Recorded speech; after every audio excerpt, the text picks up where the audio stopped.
Esta mensagem que você ouvirá agora foi ministrada em um dos nossos cultos, realizados na Igreja Presbiteriana Renovada Independente de Arapongas. Esperamos que você seja edificado através dela. Que Deus abençoe você e a sua família.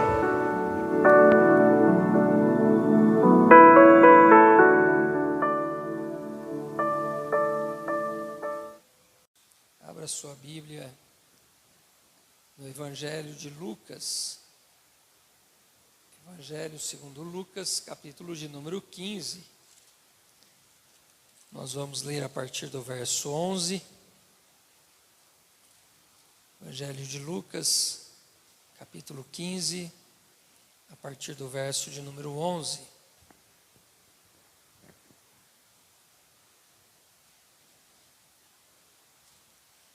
Glória a Deus.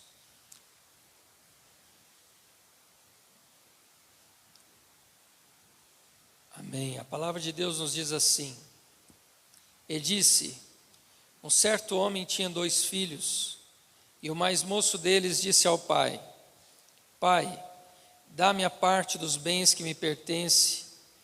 E ele repartiu por eles a fazenda. E poucos dias depois, o filho mais novo, ajuntando tudo, partiu para uma terra longínqua, e ali desperdiçou os seus bens, vivendo dissolutamente. E havendo ele gastado tudo, houve naquela terra uma grande fome, e começou a padecer necessidades. E chegou-se a um dos cidadãos daquela terra, o qual mandou para os seus campos apacentar porcos.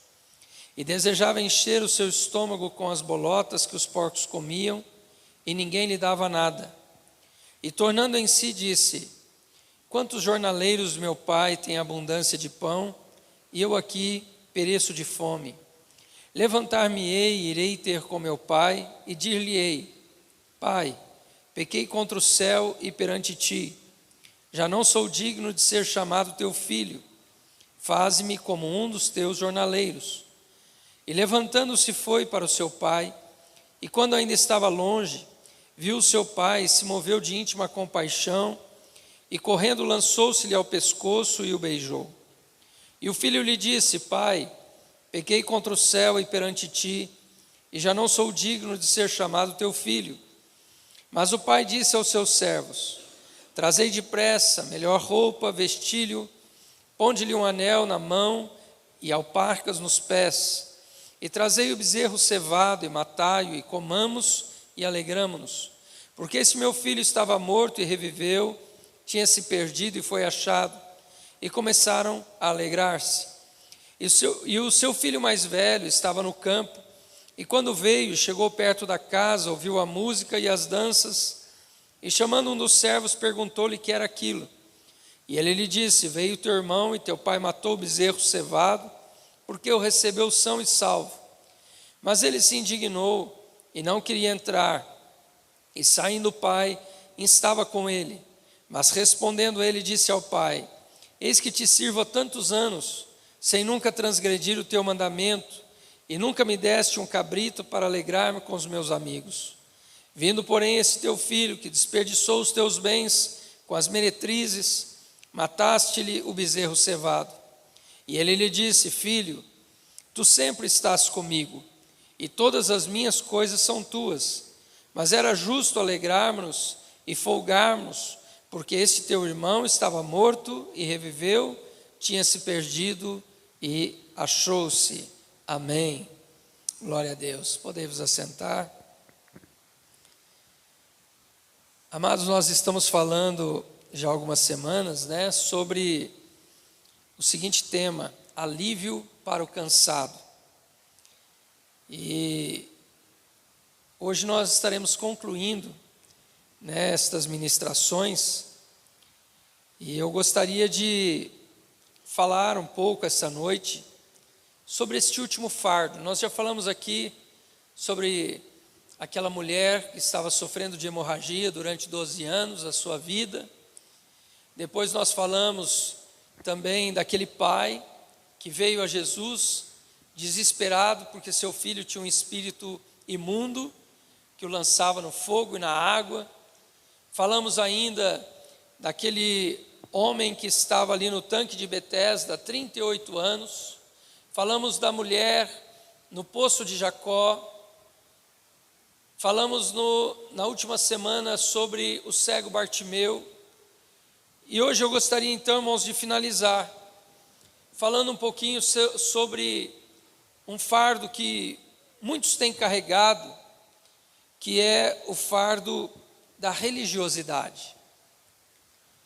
E religiosidade aqui, eu falo de uma religiosidade que é vazia, uma religiosidade que se resume a ritos, a tradições, uma religiosidade que se preocupa apenas com aquilo que é aparente.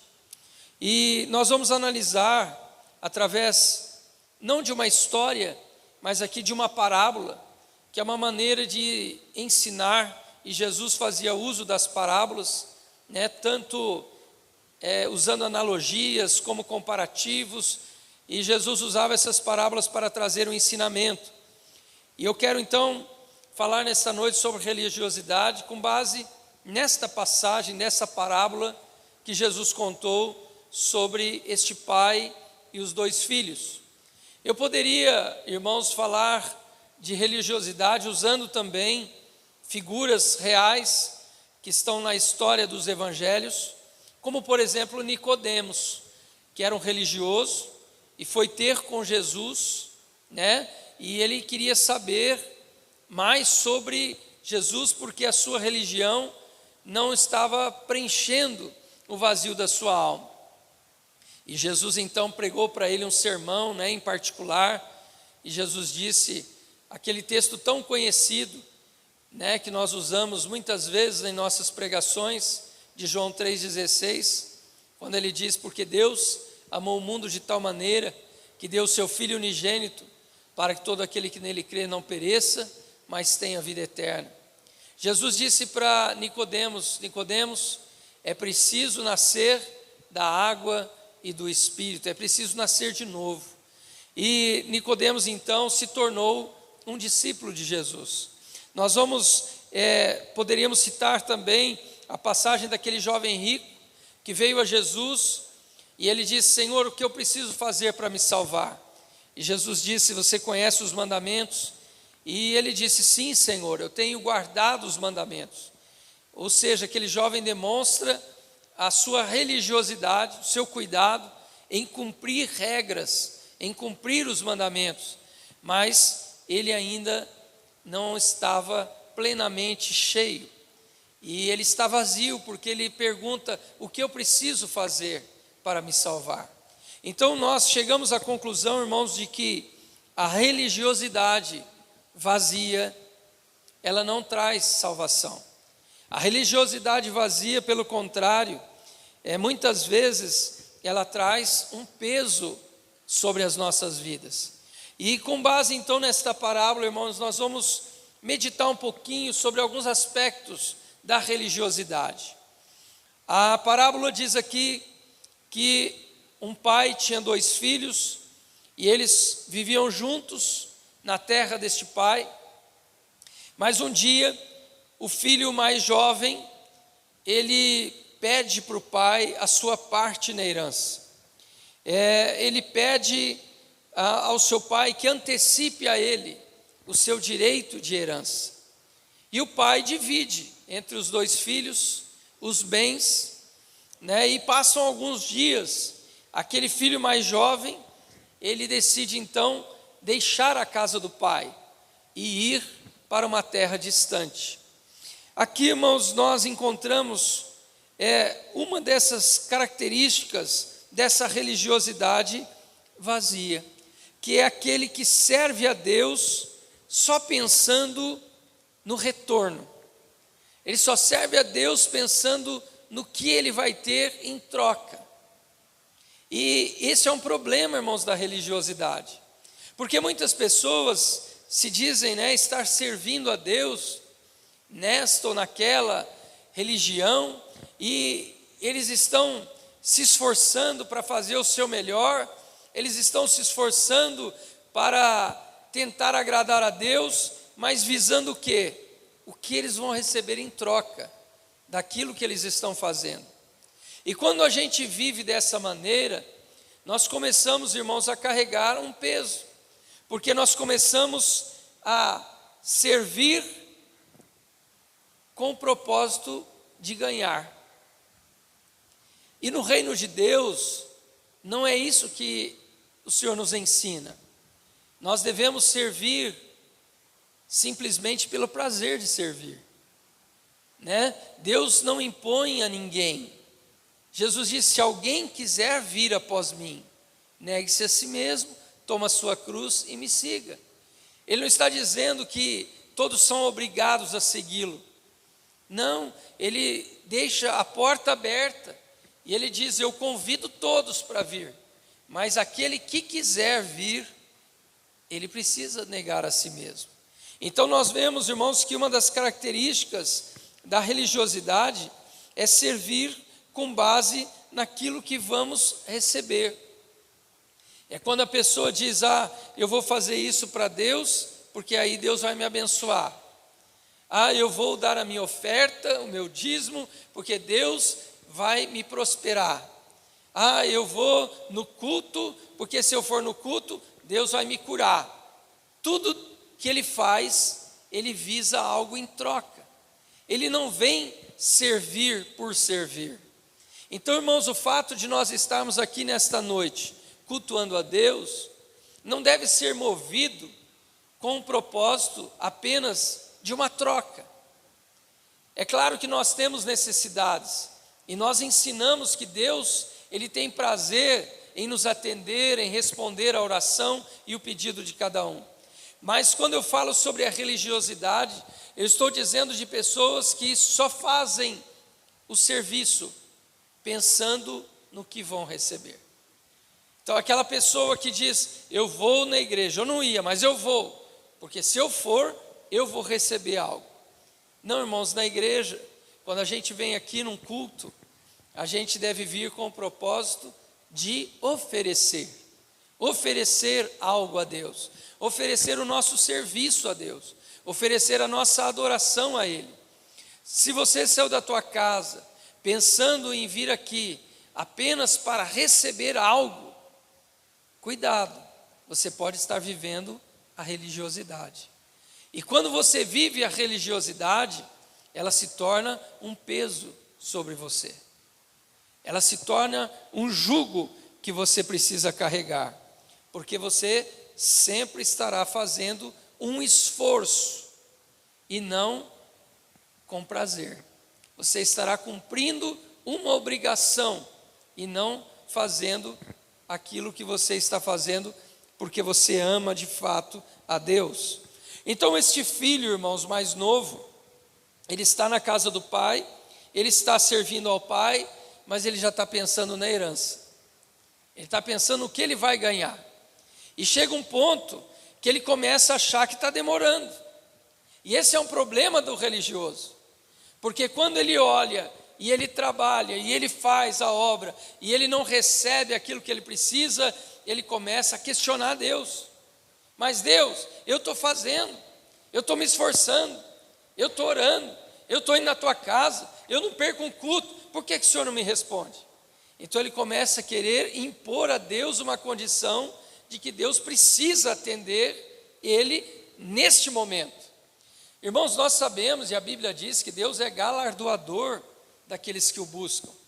Mas haverá o tempo certo, a Bíblia diz que há um tempo para todas as coisas. Às vezes você vai servir a Deus por anos, e aquele pedido que você está fazendo, você não vai receber.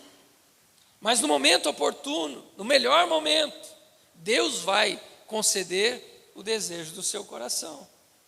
A Bíblia diz isso: deleita-te no Senhor, confia nele e ele tudo fará. Então, não é para você servir ao Senhor como uma imposição. Eu tenho que ir na igreja. Eu tenho que orar. Eu tenho que fazer isso. Não, a Bíblia diz deleita-te. O que é deleitar? É você se alegrar, é você ter prazer em fazer, em estar na presença do Senhor. Então deleita-te no Senhor, sirva ao Senhor deleitando-se nele, amém? E na hora certa, no momento oportuno, ele tudo vai fazer na sua vida. Quando esse filho, irmãos, ele olha para fora, ele olha para o mundo, ele começa a ter uma perspectiva errada do que é o mundo. E ele está ali servindo o pai, e como ele está servindo o pai só pelo retorno, só pelo que ele vai ter, ele começa a comparar o que ele tem com aquilo que os outros têm. E aí é outro problema da religiosidade. Porque quando esse jovem olhou para as pessoas lá fora, ele começa a dizer para si mesmo: eu aqui trabalho que nem um burro de carga. E as pessoas lá fora, os jovens lá fora da minha idade, eles estão nas baladas. Eu estou aqui servindo meu pai, enquanto os outros estão lá curtindo a vida. Eu estou aqui me esforçando para fazer a minha obrigação, enquanto os outros estão lá despreocupados, participando das suas festas, participando das suas orgias, participando das suas baladas, e eu estou aqui. Então, irmãos, ele decide deixar a casa do pai. Por quê? Porque servir o pai para ele se tornou um peso. Quando ele começa a comparar, ele acha aquilo um peso. Se você tem comparado a sua vida com a vida daquele que está longe de Deus, cuidado, porque você pode estar carregando a religiosidade. Sabe, quando você começa a dizer: Senhor, eu te sirvo e as coisas estão mal, enquanto o meu vizinho não está nem aí para o Senhor e está bem, está prosperando. Esse comparativo, irmãos, ele traz danos para a nossa vida, porque quando a gente começa a comparar, muitas vezes a gente pode ser iludido por aquilo que os outros estão vivendo. Foi isso que aconteceu com esse jovem mais novo.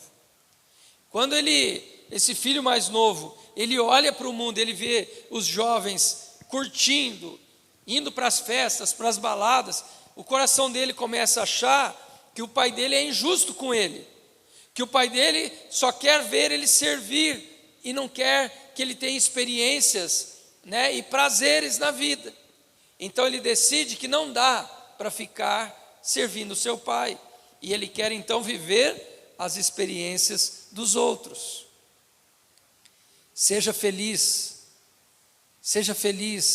em servir a Deus, seja feliz em fazer aquilo que Deus quer que você faça. Não faça comparando com outros, não faça querendo exigir de Deus algo. Não sirva a Ele por obrigação, mas sirva a Ele por prazer. Sirva a Deus por prazer. Isto é uma vida de espiritualidade, irmãos, e não de religiosidade. Você tem prazer na simples comunhão com Deus, no simples fato de você estar na presença de Deus.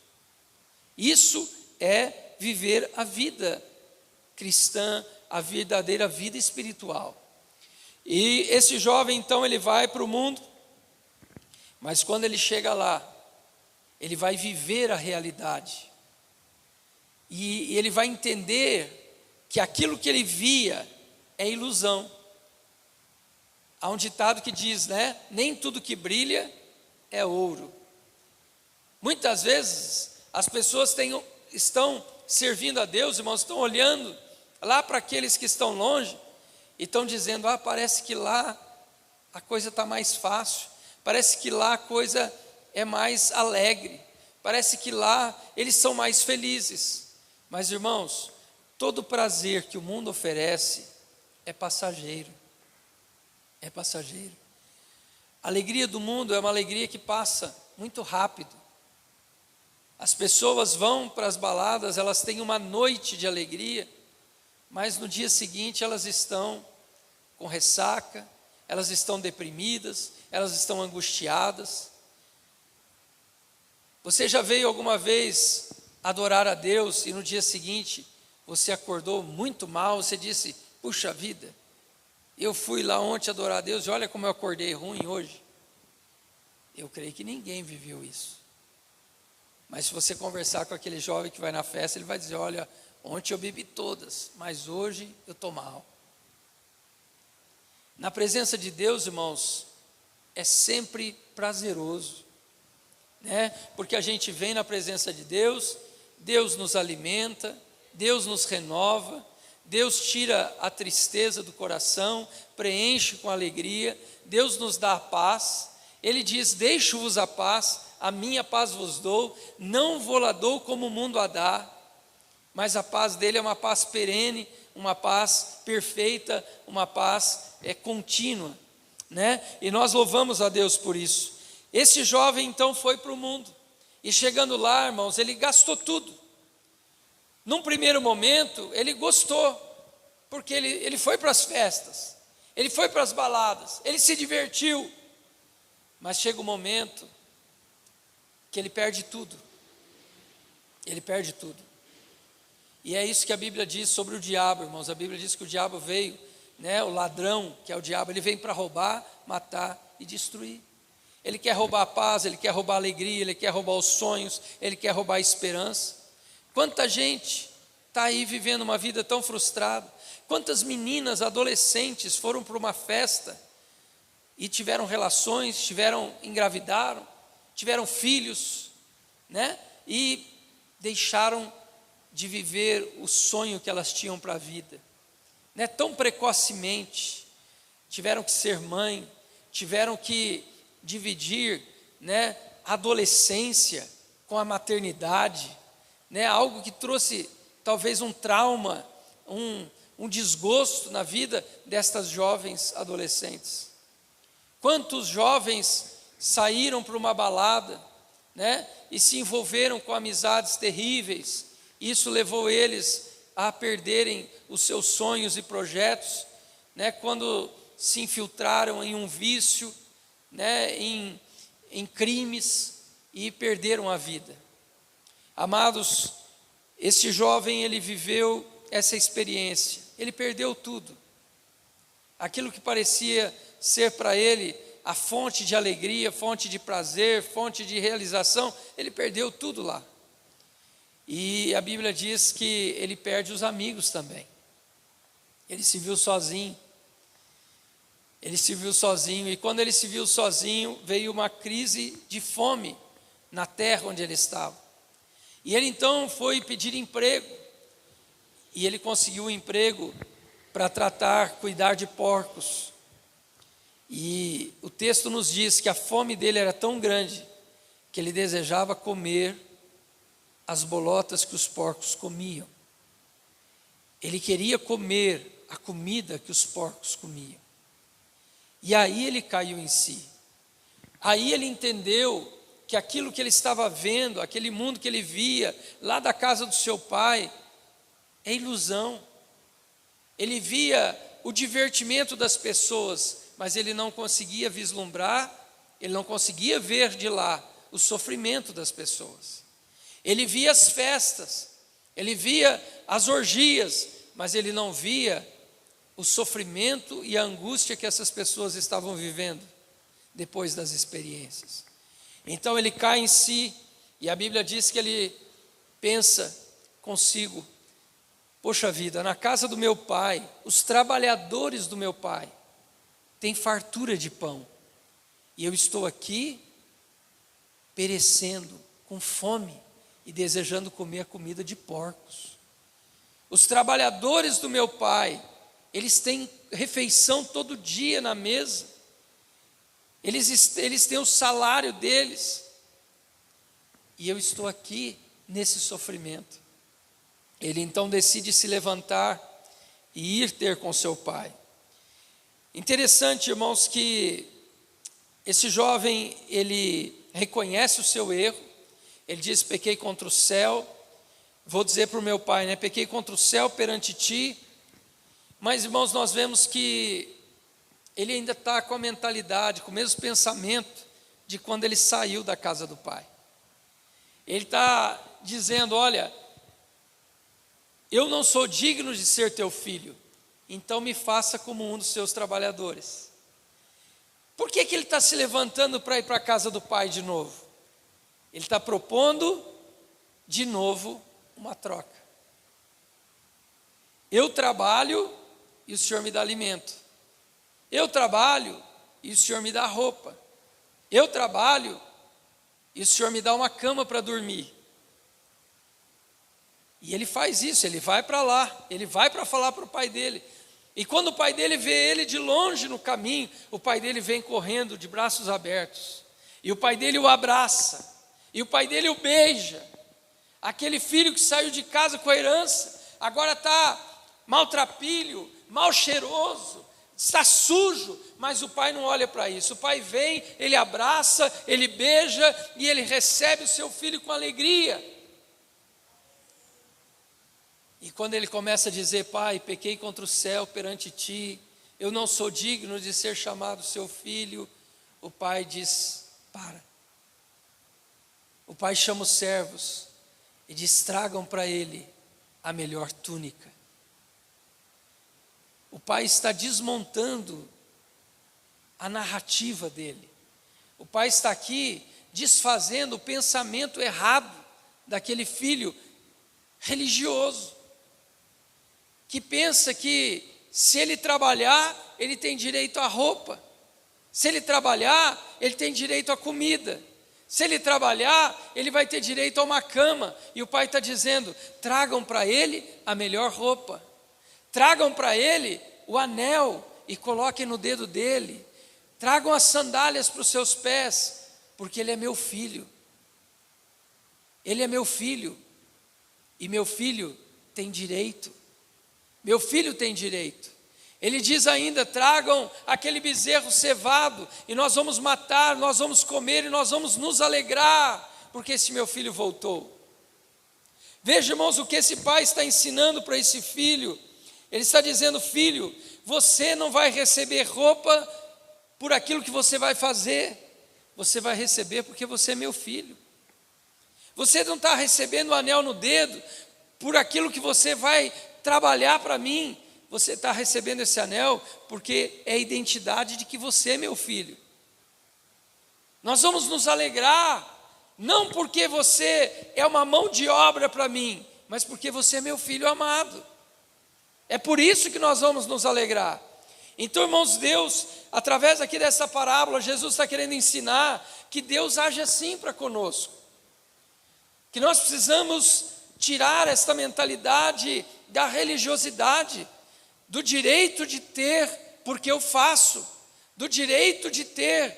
Nenhum de nós, irmãos, por nossos méritos, nós teríamos direito a nada. Nós não temos direito a nada. Nós somos filhos como esse filho pródigo, imerecedores, e Deus sabe disso, mas a Bíblia diz que Ele nos amou, sendo nós ainda pecadores. Ele entregou o que Ele tinha de mais precioso, que foi o seu Filho, para morrer por nós, quando nós éramos pecadores.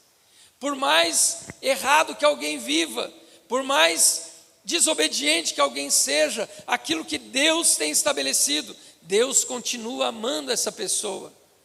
O sacrifício de Jesus também é para ela. Deus deseja que todos sejam salvos.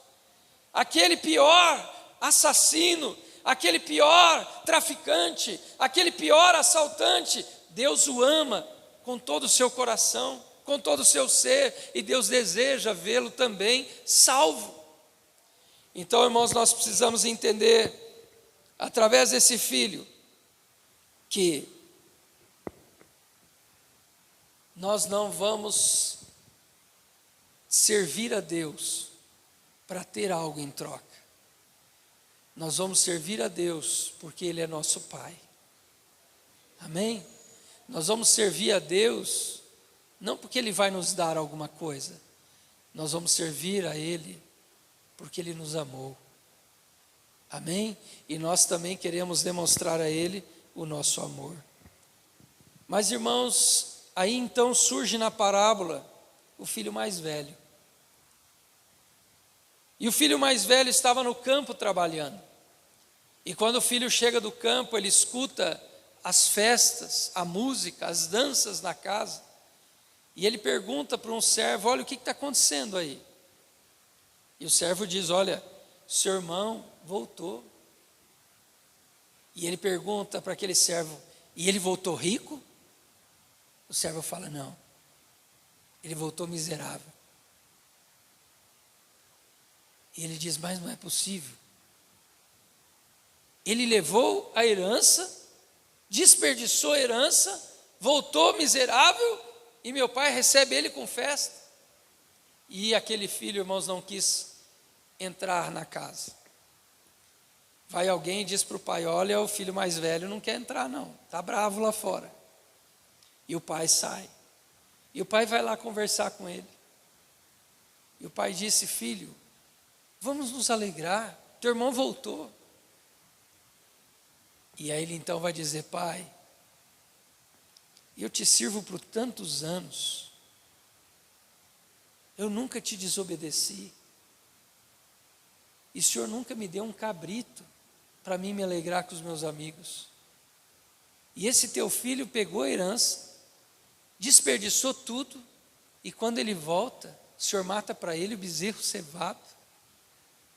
O bezerro cevado, irmãos, era aquele bezerro que estava sendo engordado para uma ocasião muito especial. E o pai mata o bezerro cevado. E o pai vai dizer então para esse filho: filho, tu sempre estás comigo. Tudo o que é meu é teu. Irmãos, aqui tem outra característica importante da religiosidade. A religiosidade nos leva muitas vezes a servir a Deus, mas nos impede de desfrutar o que Deus tem nos dado. Sabe aquele serviço que você faz para Deus, mas você não consegue desfrutar? Você diz: eu tenho que ir na igreja. E você vem. Você se assenta, você participa do culto, você vai embora para casa do mesmo jeito.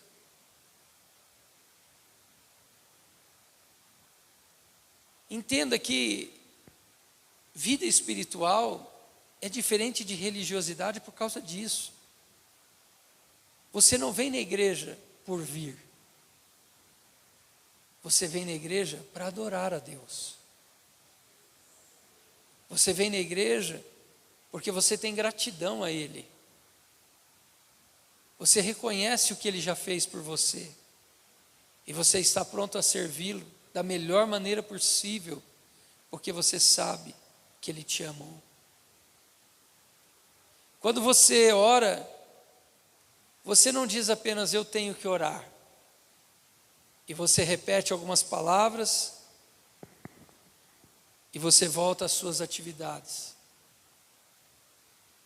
Orar, irmãos, é um privilégio. Orar é falar com Deus. E se nós entendermos, irmãos, que quando nós oramos, Deus está ouvindo a nossa oração. Sabe esse Deus que comanda esse universo, comanda planetas, cometas, estrelas? Ele comanda o mundo, mas quando você ora, Ele para te ouvir. Ele para te ouvir. Então orar é você falar com esse Deus que criou todas as coisas, que comanda esse universo. Ele para te ouvir. Olha que prazer, olha que alegria, você saber que em qualquer momento que você tiver com o teu coração apertado, você pode contar para Ele das suas aflições, das suas angústias, das suas ansiedades, das suas tristezas. Ele vai te ouvir. Mas você pode também contar para Ele das suas alegrias. Você pode entrar lá no teu quarto, fechar a porta, como diz a Bíblia, e dizer: Senhor, hoje eu estou tão feliz, porque aconteceu isso, isso, isso. Muito obrigado, Senhor. Você pode entrar no teu quarto e dizer: Senhor, eu estou preocupado com esse diagnóstico médico, com essa cirurgia que essa pessoa vai fazer, esse parente, esse amigo, esse familiar. Senhor, ajuda ele ou ela a passar por essa situação. Senhor, eu estou preocupado com meu filho. Eu estou preocupado, Senhor, com meu esposo, com a minha esposa. E Ele vai te ouvir. Quando você pegar a sua Bíblia, você não vai ler um livro qualquer, pois você vai ler a palavra de Deus. E se você meditar naquilo que você está lendo, você vai ver que Deus está falando com você. Quantas vezes, irmãos, em momentos da nossa vida, a gente está, às vezes, precisando de uma palavra, e a gente ora, abre a Bíblia, e a Bíblia fala conosco através de uma história. A Bíblia fala conosco através de um salmo. A Bíblia fala conosco através de um provérbio. A Bíblia fala conosco através de um profeta. A Bíblia fala conosco através das narrativas dos evangelhos. A Bíblia fala conosco através das cartas. Porque ela é palavra de Deus. E quando a gente lê a Bíblia, realmente desejando nos relacionar com Deus, Deus vai falar conosco. Então, irmãos, nessa noite eu gostaria de dizer para você, muitas pessoas estão vivendo um peso de religiosidade. E realmente, se for religiosidade, se torna um peso. Você diz: eu tenho que fazer isso, eu tenho que ir na igreja, aí eu tenho que orar, aí eu tenho que ler a Bíblia. Tudo é um peso, tudo se torna um peso para você. Mas se você entender que servir ao Senhor é servir o teu Pai, você vai entender que o que Ele quer não é o teu serviço, Ele quer o teu relacionamento. Ou você acha que Deus precisa de você para fazer alguma coisa? Irmãos, Deus é tão bom, Ele é tão poderoso, que Ele poderia fazer tudo sozinho. Mas sabe por que Ele nos envolve nos planos e propósitos dEle? Para nos relacionarmos com Ele. Quando Ele chama Abraão e diz: Abraão, eu farei de ti uma nação. Você acha que Ele chamou Abraão porque ele não tinha como criar uma nação do nada? Claro que Ele poderia. Mas por que Ele chamou Abraão? Porque Abraão construiu altares para Ele. Abraão conversava com Deus. E Deus conversava com Abraão.